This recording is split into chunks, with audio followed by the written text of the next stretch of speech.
Les grandes gueules. Tout sur les dessous de l'actu. Ici, l'actu rime avec liberté de ton sur Radio Espace. Mais aussi à la radio sur Sud FM, la radio rouge sur 99.3 dans la zone spéciale de Conakry, mais aussi sur nos applications à l'international. Vous nous écoutez à Kindia aussi à travers Kania Zik, notre média partenaire qui relaie cette émission. Merci de nous regarder à la télévision à Dalaba Centre, mais aussi à Pita.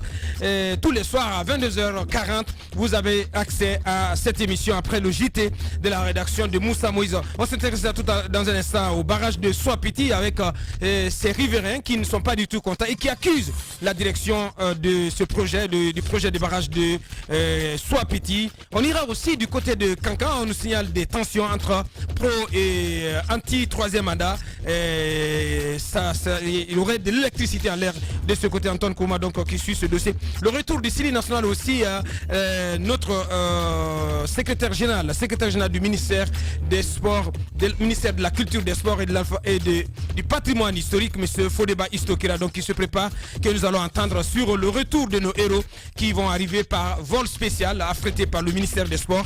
Ils vont arriver, je crois, aux alentours de 13h. Grande mobilisation attendue ici à Conakry pour accueillir nos cadets donc, qui ont terminé vice-champions d'Afrique. L'actualité, c'est aussi cette mesure d'interdiction qui a été prise par le préfet de Bokeh. Pas de manifestation syndicale dans la commune urbaine de Bokeh. C'est une décision donc du préfet Aboubakar Mbok que nous allons d'ailleurs entendre. Il sera aussi question aussi d'écouter M. Aboubakar Sidiki Mara.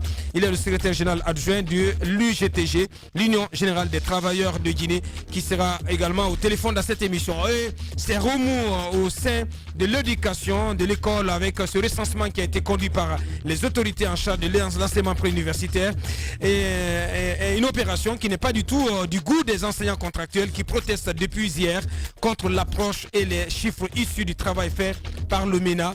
Quelle est la pomme des discordes et quelle a été l'approche du MENA? On pose toutes ces questions. Et là, Diané, il est DRH du MENA, et Madame Salmaba, elle est du bureau des enseignants contractuels de l'État. Ils vont tous intervenir dans la deuxième partie de cette émission. On entendra également M. Mohamed Traoré, il est avocat ex-bâtonnier. Il va aussi s'exprimer sur la défense qu'il compte désormais mettre en place pour défendre tout opposant qui sera arrêté dans le cadre des protestations contre un éventuel troisième mandat pour Alpha Condé. Puisqu'on en parle d'ailleurs, Moussa, troisième mandat, cette attitude quand même qui est considérée comme incompréhensible, celle du principal opposant, le président de l'UFDG, le leader de l'UFDG, qui va de même molle. Moussa. Bon, c'est un constat qui a été fait par pas mal de journalistes. Effectivement. Constatant que face à cet enjeu, parce que nous sommes comme un tournant décisif de notre histoire, il y a la Constitution qui subit des assauts assez répétés parce qu'on souhaite une nouvelle Constitution. Certains parlent de troisième mandat. Mais quoi qu'il en soit, il y a que ce qui fait de la démocratie un régime accepté de tous, l'alternance au pouvoir, est compromis aujourd'hui. Donc c'est une valeur qui est aujourd'hui compromise. Et face à cette défense, on ne sent pas beaucoup Cellou Dalein Diallo, l'UFDG. D'abord, au niveau... Aujourd'hui, c'est l'UFR qui est carrément en première ligne. Au niveau des décisions qui sont prises. Les grandes gueules. Nous savons, face à certaines questions liées aux élections, quelles ont été les armes qui ont été employées par ce parti pour se faire entendre, pour défendre ses droits. Alors, qu'est-ce qui se passe à l'UFDG face à cette question cruciale? Parce qu'on nous apprend encore que là, il sort à nouveau aujourd'hui, il voyage. Face à cette question cruciale, même en écoutant les déclarations de Cellou Dalein Diallo, que nous connaissons assez bien, nous nous rendons compte que il y va avec un peu d'hésitation, avec beaucoup de réserves. Avec beaucoup de réserves. Vous avez comme l'impression qu'il n'est pas assez engagé dans ce combat. Ça, c'est le constat que moi j'ai pu faire. Et le constat partagé sur le terrain, c'est pas pour jeter des fleurs à l'UFR, mais chacun sait pour quelles raisons il défend cette constitution, parce que le combat qui est là, c'est un combat pour que l'alternance au pouvoir soit respectée. Et si cette alternance est respectée, lui et bien d'autres challengers bien d'autres opposants peuvent se lancer à la cause présidentielle. Mais si le fauteuil présidentiel est monopolisé, je pense qu'il n'y a pas de Cellou, il n'y a pas de Sidia, il n'y a pas de Kouyaté. Donc c'est un combat commun.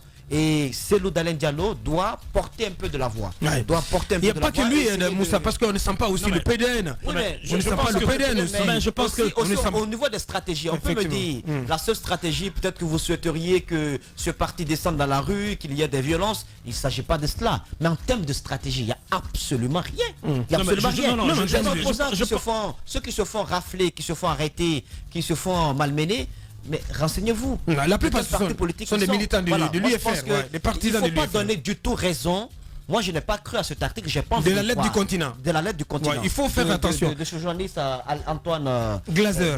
Ouais. Vous savez, il y a eu des rumeurs au sujet. Mais il faut faire attention parce qu'Antoine Glaser, il raconte pas que des falaises. Au sujet de la création de ce poste de vice-présidence, avant même que l'opinion n'en soit informée. Ça a été récemment confirmé par Sidya Touré qui a dit qu'une telle proposition lui avait été faite. Effectivement. Il y a eu des rumeurs sur un peu la première mouture de cette nouvelle constitution qu'on vient de proposer. Et ce n'est pas faux. Les rumeurs en Guinée ne sont pas du tout fausses.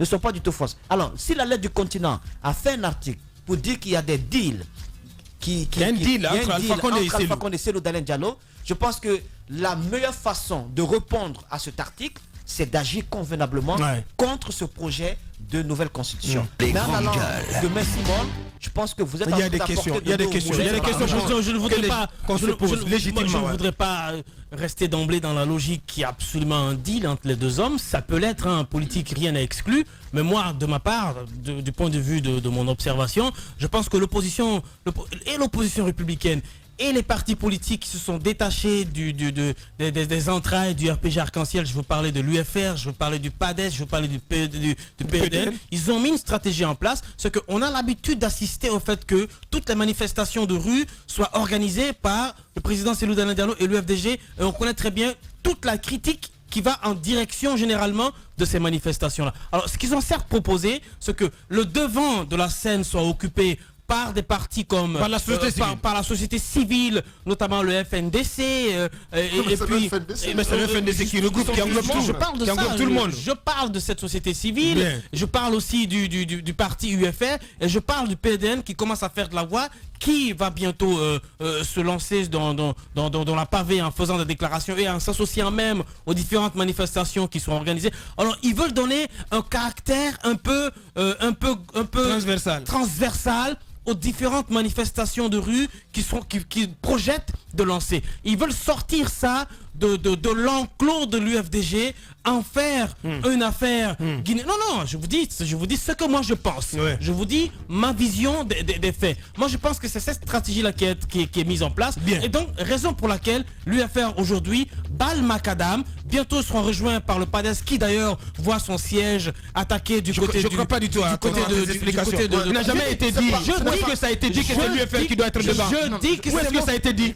Est-ce que tu m'écoutes? Je dis que c'est mon observation. Je n'ai pas dit que ça a été dit. Je dis que moi c'est mon observation. Je pense qu'ils sont dans cette stratégie. Ce qui saute à l'œil, c'est que l'UFR est à l'avant-garde de ce combat. Je te dis encore une fois, ils sont dans cette stratégie. C'est ce qu'on constate. Non, mais on est en train de dire la même chose. Ils sont dans cette stratégie de donner. Mais personne ne leur a demandé de le faire. Je n'ai pas dit qu'on leur a demandé de le faire. Je ne sais pas si tu m'écoutes très bien. Je vous dis encore une fois, la stratégie, c'est de décolorer l'aspect manifestation au UFDG et de le rendre un peu transversal. Merci. Je pense que c'est la stratégie qui bien.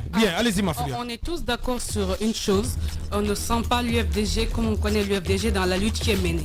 Maintenant, qu'il y ait deal ou pas, ce qui est sûr, il peut y avoir deal et qu'on entende très bien encore l'UFDG. Ça peut faire partie du jeu. Il y a le deal, mais pardon, n'apparaissez pas, faites comme si vous étiez vraiment contre et puis au bon moment. Donc c'est un scénario aussi qui est possible. Maintenant, on ne voit pas l'UFDG, qu'on se pose beaucoup de questions.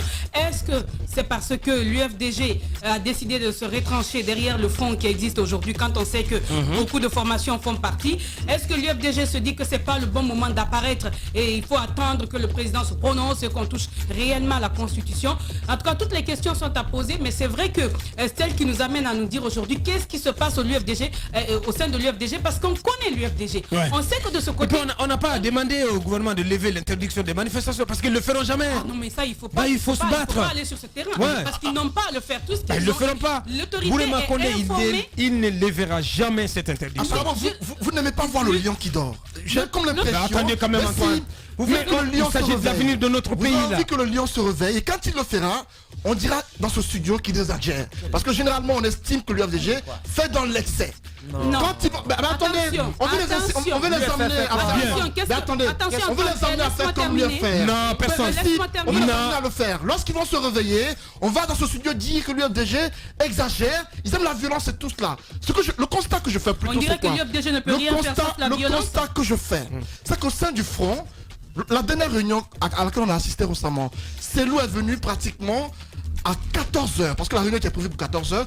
Quand il est venu, il n'y avait pratiquement personne au siège de la PQD. Si Dia n'est pas venu à cette réunion-là, Cellou, il a attendu durant quelques minutes. Lorsqu'il a vu qu'il n'y avait pas de leader à sa taille, il s'est retiré simplement. On a fait ce constat-là et d'aucuns ont comme l'impression que quelques leaders qui étaient engagés au départ sont en train de se rétracter au fur et à mesure qu'on évolue. Bien, des questions à se poser sur la cellule de l'attitude de la cellule, mais aussi sur le front, le FNDC. Attention. Donc, on va marquer une courte pause pour nos obligations commerciales. On revient pour continuer cette émission. On va parler de ces riverains du barrage de Soapiti, donc qui sont pas contents et qui accusent la direction. À venir également, donc, cette actualité chaude du côté des Cancans. Tout ceci développé dans moins de 10 minutes.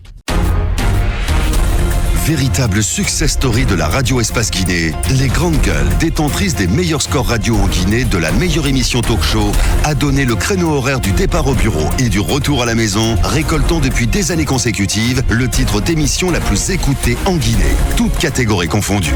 Un grand total de plus de 5 millions d'auditeurs ont été fidèles au talk show Les GG, diffusé jour après jour sur toutes les stations du réseau Adafo Média de 9h à 10h30, un exploit qui restera longtemps dans les annales de la bande FM en Guinée.